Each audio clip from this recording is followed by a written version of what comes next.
friends, today we are discussing chapter 13 our environment from standard 10 science. Friends, you know from this new paper style this chapter is the weightage of this chapter is 6 marks. This is very easy chapter. Within 20 to 25 minutes you complete the chapter and you get 6 marks from this chapter. So let's start chapter 13 science standard 10 our environment. Friends, first of all we start the example of biodegradable. Biodegradable कौन कौन सी चीज़ है जो degrade हो जाती है? Vegetable, fruits, feel, scale, बॉन, ये वगैरह. Non degradable means के जो बायोलॉजिकल प्रोसेस से डिग्रेड नहीं होते हैं वो चीज़ कौन सी है? Plastic, polythene, glass, metal, waste वगैरह. ठीक है. अब हमारा फर्स्ट क्वेश्चन आता है what is an ecosystem. Ecosystem क्या होता है? देखो फ्रेंड, जैसे कि हम खेत की बात करेंगे तो उसमें ग्रासोफर होता है, प्लांट होते हैं, प्लांट को ग्रासोफर खाता है, ग्रासोफर को फ्रॉग खाता है, फ्रॉग को स्नेक खाता है, स्नेक को ईगल खाते हैं. तो ये सब जो मिल के जो लिविंग ऑर्गेनिज्म के साथ साथ में सॉइल है, वाटर, वो सब मिल के बायोटिक है, बायोटिक दोनों मिल के जो एक सिस्टम क्रिएट करते हैं उसको हम इकोसिस्टम बनाते हैं, बोलते हैं. तो biotic community together with the physical environment. Physical environment means का वाटर है, एयर है, सनलाइट है, form an interactive system, interacting system and which is called ecosystem. ये थोड़ा एकदम इजी लैंग्वेज में लिखा है मैंने. फ्रेंड, तुमको पता होगा कि ये चैप्टर हमारे जो नई बुक में अभी जो नया कोर्स चेंज हुआ, थोड़ा रिड्यूस हुआ, तो उसमें 6 मार्क का वेटेज होगा. पहले ये ओनली 4 मार्क में आता था, इसलिए इतना इम्पोर्टेंट नहीं था, 3-4 मार्क में पूछते थे. अब ये हमारे लिए बहुत इंपॉर्टेंट हो गया क्योंकि जो लाइव प्रोसेस हम करते थे 6 मार्क के लिए, उसकी जगह इसमें से 6 मार्क का पूछाएंगे. ठीक है. तो देखो फिर हमारा नेक्स्ट क्वेश्चन आता है एग्जाम्पल ऑफ बायोटिक फैक्टर. तो बायोटिक में क्या होता है? जो all the livings organisms like plants and animal are included in biotic factor. Okay. The abiotic factor में all living things, non living things आएगी सारी, soil, water, light, wind, temperature, humidity, rain. ठीक है. तो ये एग्जाम में कैसे question पूछते हैं? Which is an example of abiotic factor. Abiotic factor का एग्जाम्पल कौन सा है? तो इनमें से कोई भी दिया होता है. ठीक है. Which are the example of natural ecosystem. देखो फ्रेंड, मैंने तुमको बताया इकोसिस्टम में प्लांट्स और एनिमल दोनों एक दूसरे को इंटरेक्ट करके एक सिस्टम बनाते हैं. तो रिवर है, पॉन्ड है, फॉरेस्ट, ये हमको नेचर ने दिया हुआ है. देखो रिवर के अंदर पानी होता है, मछली होती है, एल्गीज होती है, बराबर फिश, और ये स्मॉल फिश भी, लार्ज फिश वो भी होता है. ऊपर एयर होती है, सनलाइट होता है ना. तो ये सब क्या है? Natural ecosystem. इकोसिस्टम में होता क्या क्या है? तो इकोसिस्टम में जो फिजिकल फैक्टर है, हमारे फिजिकल जो फैक्टर, जैसे कि बगीचे की बात करते हैं, चलो, तो ये हमारा जो बगीचा है वो आर्टिफिशियल मैन मेड इकोसिस्टम का एग्जाम्पल है. गार्डन और फील्ड मतलब हमारा खेत है, वो एक आर्टिफिशियल इकोसिस्टम है. तो फ्रेंड देखो, ये एमसीक्यू भी पूछते हैं which is an example of artificial और मैन मेड इकोसिस्टम. तो गार्डन और फील्ड ये दोनों. ठीक है. देखो गार्डन की बात करते हैं तो इकोसिस्टम तुमको ज़्यादा डीपली पता चले कि गार्डन होता है, उसके अंदर मिट्टी होती है, सॉइल होती है, वाटर होता है, बराबर, सनलाइट होती है, एयर होता है, बराबर, एयर होती है, मॉइस्चर होता है. ठीक है. अब ये तो फिजिकल फैक्टर हो गए. दूसरा क्या होता है? तो प्लांट होता है, छोटे छोटे ऑर्गेनिज्म, लिविंग ऑर्गेनिज्म में छोटे छोटे जीव जंतु होते हैं, फ्रॉग होता है ना, तितलियाँ होती है. तो ये सब लिविंग और नॉन लिविंग दोनों मिल के एक जो सिस्टम क्रिएट करते हैं उसको हम इकोसिस्टम बोलते हैं. ठीक है.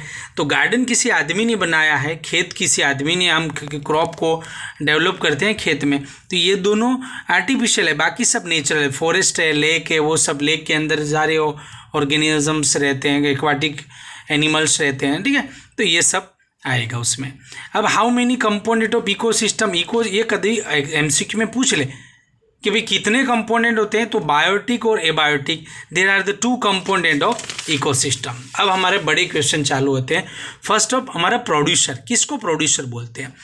देखो ऑर्गेनिजम्स को 3 टाइप में क्लासीफाई किया है according to they food get, कहाँ से फूड लेते हैं उसके हिसाब से पहला प्रोड्यूसर, कंज्यूमर और तीसरा हमारा डिकम्पोजर आता है। ठीक है, तो पहले प्रोड्यूसर की बात करेंगे। The organism which are possess chlorophyll, जो क्लोरोफिल पोसेस करते हैं और फूड अपना खुद ही प्रिपेयर करते हैं बाय द फोटोसिंथेसिस प्रोसेस हैं फॉर देमसेल्फ, उनके लिए, खुद के लिए और दूसरों के लिए भी, as well as for other organism are called producer. Plants and algae है, ये टेरेस्ट्रियल में प्लांट्स आएगा और एक्वेटिक में एल्गी आएगी। ये दो ऐसे हैं जो अपना खाना खुद बनाते हैं, दूसरों के लिए भी बनाते हैं। ठीक है, उसको प्रोड्यूसर बोलते हैं। कंज्यूमर मतलब खाने वाले भाई। The organism can not synthesise their food by photosynthesis और बाय देमसेल्फ, वो अपना खाना खुद नहीं बनाते हैं, परंतु so they consume other organism और their product for their food, उनके खुद के लिए दूसरे किसी ऑर्गेनिज्म को खा जाते हैं या फिर उनके द्वारा जो उनकी जो अन्य प्रोडक्ट है उनको खाते हैं। ठीक है, अब हमारा क्वेश्चन आएगा what is a food chain. Food chain किसको बोलते हैं? देखो, लिविंग ऑर्गेनिज्म डिपेंड ऑन, एकदम सिंपल लैंग्वेज में लिखा है मैंने, बराबर। बुक्स के अंदर ऐसा आएगा, series of organism depend from on each other to getting their food in such type of series form an food chain. पर मैंने एकदम easy, living organism depend on each other for their food requirement and form a food chain. ठीक है, मतलब एक दूसरे को खाने के लिए डिपेंड करते हैं। अभी मैंने बात किया कि भाई कोई मेज़ का खेत है, उसमें तुम जाओगे तो ग्रोसोपर होगा, वो मेज़ के ऊपर, प्लांट के ऊपर डिपेंड करता है। ग्रोसोपर के ऊपर कौन डिपेंड करता है? तो फ्रॉग डिपेंड करता है। फ्रॉग के ऊपर कौन डिपेंड करता है? उसी खेत में स्नेक रहता है, सांप होता है, और स्नेक के ऊपर कभी कभी वो बाज है, समड़ी, वल्कर और हमारे वल्चर होते हैं, ईगल होते हैं ना, वो कभी कभी उनको ले जाते हैं। तो ये सब एक दूसरे के ऊपर डिपेंड करते हैं, उसको हम फूड चेन बोलते हैं। देखो, ये तुमको दिख रहा है ना, मैं पूरा ड्राइंग करके रखा है, इसमें बहुत समझने की ऐसी बात है। देखो, पहले ट्रॉपिक लेवल की बात करते हैं। फर्स्ट ट्रॉपिक लेवल में हमारे प्लांट आते हैं जिसको हम प्रोड्यूसर बोलते हैं। ट्रॉपिक का मतलब होता है किसी का खाना। हम किसी का खाने की शुरुआत हमारी प्लांट से होती है। प्लांट किसी दूसरे का खाना है, मतलब प्राइमरी कंज्यूमर का है, बराबर। तो प्लांट है, फर्स्ट ट्रॉपिक लेवल स्टार्ट होता है from producer. Second trophic level में आते हैं सारे हर्बीवर, मतलब डियर है, बफेलो है, गॉट है, शीप है, हॉर्स है, बराबर, डंकी है, ये सब आएंगे हर्बीवर्स में। क्यों कि भाई ये हर्बीवर है, वो प्राइमरी कंज्यूमर है, पहले खाने वाले की शुरुआत होती है हर्बीवर से। इधर प्राइमरी कंज्यूमर है फर्स्ट, तो फर्स्ट ट्रॉपिक लेवल में प्लांट आते हैं, सेकंड ट्रॉपिक लेवल में प्राइमरी कंज्यूमर आते हैं। मतलब ये डियर और ये किसका, टाइगर का, लायन का खाना है ये वाला, ये किसका खाना है, इसका। तो ये सेकंड ट्रॉपिक लेवल में हर्बीवर आते हैं। अब ये टाइगर वगैरह मर जाएंगे तो उसको कोई, जो हमारे ये वल्चर और ईगल है, ये सब इसको खाएंगे, टाइगर को नहीं। तो ये हुआ थर्ड ट्रॉपिक लेवल। अब ये सब मर जाएंगे तो डिकम्पोजर इसको खाएंगे, तो वो किसका, डिकम्पोजर का खाना हो गया, तो वो फोर्थ ट्रॉपिक लेवल में आएगा। ठीक है, तो फर्स्ट ट्रॉपिक लेवल में प्लांट आएगा, सेकंड में हर्बीवर, थर्ड में कार्निवरस और ये टर्सरी कार्निवरस। अब खाने वाले तो तुमको बताइए, सबसे पहले गाय, भैंस, बकरी खाने के वाले शुरू होते हैं, तो प्राइमरी कंज्यूमर में आएंगे जिसको हर्बीवर भी बोलते हैं। सेकेंडरी कंज्यूमर में टाइगर, लायन वगैरह आएगा, और टर्सरी में ईगल, वर्चर, बराबर। तो तुमको ऐसा कोई पूछे कि which is the example of primary consumer, तो तुमको वो लिखना है, डियर का, बफेलो का। लेकिन सेकंड ट्रॉपिक लेवल में भी वही लिखना है। फर्स्ट टॉपिक लेवल में तुमको पता है कि प्लांट से शुरू होता है। ठीक है, तो इसमें एमसीक्यू कहीं से भी पूछे, इतना याद रखना है, यहाँ फर्स्ट होता है वो यहाँ पे, यहाँ सेकंड होता है वो फर्स्ट होता है, यहाँ सेकंड होता है, यहाँ थर्ड होता है, यहाँ थर्ड होता है, यहाँ फोर्थ होता है। एक ये खाने वाले यहाँ से चालू होते हैं, और किसी का खाना है वो प्लांट शुरू होते हैं, बराबर। तो producer is the first trophic level. ठीक है, अब देखो फ्रेंड, ये दो MCQ fill in the blank की बात करते हैं। तो green plant in the terrestrial ecosystem capture 1%, ये बहुत ही इंपॉर्टेंट चीज़ है कि भाई ग्रीन प्लांट है वो सनलाइट को कितनी सनलाइट को कैप्चर करते हैं, तो 1% को कैप्चर करते हैं। अब उस 1% का अबाउट 10% है ना, वो नेक्स्ट ट्रॉपिक लेवल में आता है। मतलब ये जो है वो 1% लेते हैं, 1%, सपोज ये 1% में 150 जूल एनर्जी ली, तो इसमें कितनी आएगी, इसका 10% मतलब 15 जूल आएगी। इसमें कितनी आएगी तो 1.5 जूल आएगी, बराबर। और इसमें कितनी आएगी तो 0.15 जूल आएगी। अब तुमको एमसीक्यू में ऐसा पूछ सकते हैं, बराबर, कि अगर प्रोड्यूसर प्लांट है वो 150 जूल लेंगे तो टर्सरी कंज्यूमर के पास कितनी जूल एनर्जी जाएगी, ऐसा में वैल्यू में चेंज कर भी पूछ सकते हैं। यहाँ 150 की जगह 3, तो तुमको 10% कम करते जाना है। इसका 10% इसमें ही जाएगा खाली, इसका 10% इसमें जाएगा, इसका 10% इसमें जाएगा, ठीक है। तो हर टाइम हमको 10% कम करता जाना है, मतलब एक जीरो से डिवीज़न करते रहो, एक जीरो का डिवीज़न 10 का डिवीज़न करते रहो, बराबर। अब देखो हमने ये बात की, अब हमारा फूड वेव हमारे लिए बहुत ही इंपॉर्टेंट क्वेश्चन है। फूड वेव में क्या होता है तुमको मैं बता देता हूँ। पहले चेन में एक दूसरे को खाते हैं तो चेन होती है, लेकिन क्या होता है जैसे कि रेट की बात करते हैं, रेट है ना वो बिल्ली का भी शिकार है, कैट भी उसको खाती है, स्नेक भी खा जाता है और ईगल भी उसको, वल्चर भी उठा ले जाता है। मतलब एक ऑर्गेनिज्म, एक जो ऑर्गेनिज्म है वो मोर देन अदर काइंड के ऑर्गेनिज्म का शिकार बन जाता है, फूड बन जाता है। तो वो क्या एक चेन ना होके फिर क्या हो जाती है, ब्रांच बन जाती है, एक को बहुत सारे खाने वाले हो जाते हैं। तो ये जो स्ट्रेट लाइन होने के बजाय ये रेट है उसको लाइन, वो भी स्नेक भी खाता है, वो ईगल भी खाता है, कैट भी खाती है। तो ये सारे जब एक सीधी चेन की बजाय ऐसी ब्रांच बन जाती है तो उसको हम फूड वेब बोलते हैं, ठीक है। वेब तो तुमने देखा होगा ना, स्पाइडर का वेब कैसा होता है, ऐसा वेब बन जाता है। तो length and complexibility of the food chain vary greatly, थोड़ा डिफरेंट आता है। Each organism is generally eaten by 2 और more than kind of organism, है ना। एक ऑर्गेनिज्म को एक से ज़्यादा ऑर्गेनिज्म खाते हैं, and which in turn are eaten by several other organism, और वो दूसरे बहुत सारे के द्वारा खाए जाते हैं। So instead of straight line, जो straight line chain food chain रहने के बजाय the relation can be shown as the series of branching line is known as a food web.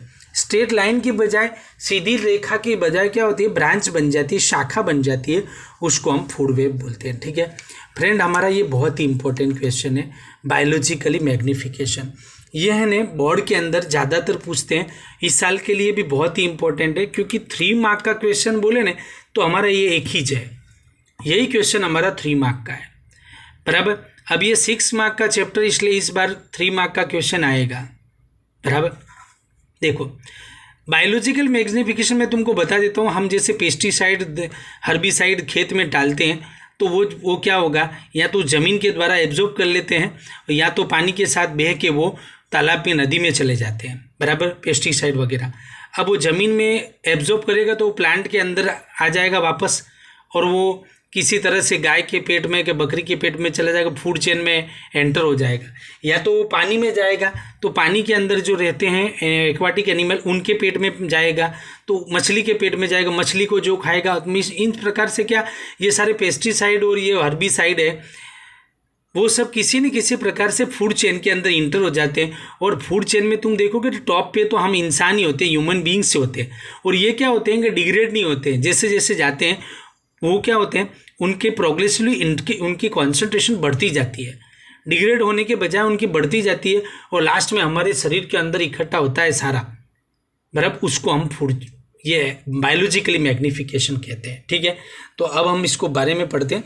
The use of several pesticide and other chemical to protect our crop from disease and pest, ठीक है। हम use करते हैं disease को, disease से बचाने के लिए, पेस्ट से बचाने के लिए। तो this chemical are either wash down into the soil, देखो सॉइल में चले जाएंगे वॉश होके, या तो फिर इनटू द वाटर बॉडी में चले जाएंगे फ्रॉम द सॉइल। अब these are absorb by the plant along with the water, पानी के साथ साथ इसको भी ऑब्जॉर्व कर लेंगे plant, and mineral from the water body, और वाटर बॉडी में होगा तो वो these are taken by the aquatic plant और एनिमल, कोई एक्वाटिक एनिमल के प्लांट ले लेगा। इस प्रकार से these are one of the way in which they inter into the food chain, food chain के अंदर इंटर हो गए। अब as this chemical are not degrade as get accumulated progressively, ये डिग्रेड नहीं होते हैं, बढ़ते जाते हैं। At each trophic level as human being occupy the top level in any food chain में इंसान तो टॉप पे होता ही है। The maximum concentration of this chemical get accumulated in our body, हमारी बॉडी में सबसे ज़्यादा कॉन्सेंट्रेशन होती है और दिस इसको हम बायोलॉजिकली मैग्निफिकेशन कहते हैं। ठीक है, बहुत ही ईजी है, तुम शांति से पढ़ोगे तो आ जाएगा। अब how is ozone form, ozone कैसे बनती है? तो देखो, ozone is the higher level of the atmosphere is product of UV radiation acting on oxygen molecule. ये ऑक्सीजन मॉलिक्यूल्स के ऊपर जब यूवी रे पड़ेगी ना तो ये क्या होगा, ये हाई रेडिएशन के कारण ये स्प्लिट हो जाएगा। या higher energy UV radiation split the part of oxygen, oxygen को तोड़ देंगे और ऑक्सीजन का एटम बन जाएगा, सिंगल फ्री एटम बन जाएंगे। अब ये एटम फ्री ऑक्सीजन के मॉलिक्यूल के साथ रिएक्शन करके हमारा ओजोन बना देगा, है ना, एकदम ईजी है। यूवी रेडिएशन के कारण ये टूट जाएगा, ऑक्सीजन टूट के 2 एटम बनेगा, उसमें से एक एटम वापस इसके साथ रिएक्शन कर लेगा मॉलिक्यूल के साथ, तो O3 बन जाएगा। ठीक है, अब मित्र हमारा लास्ट क्वेश्चन है, हमारा ये बहुत ही इंपॉर्टेंट है। Right the step of management of garbage, बहुत ही इंपॉर्टेंट है।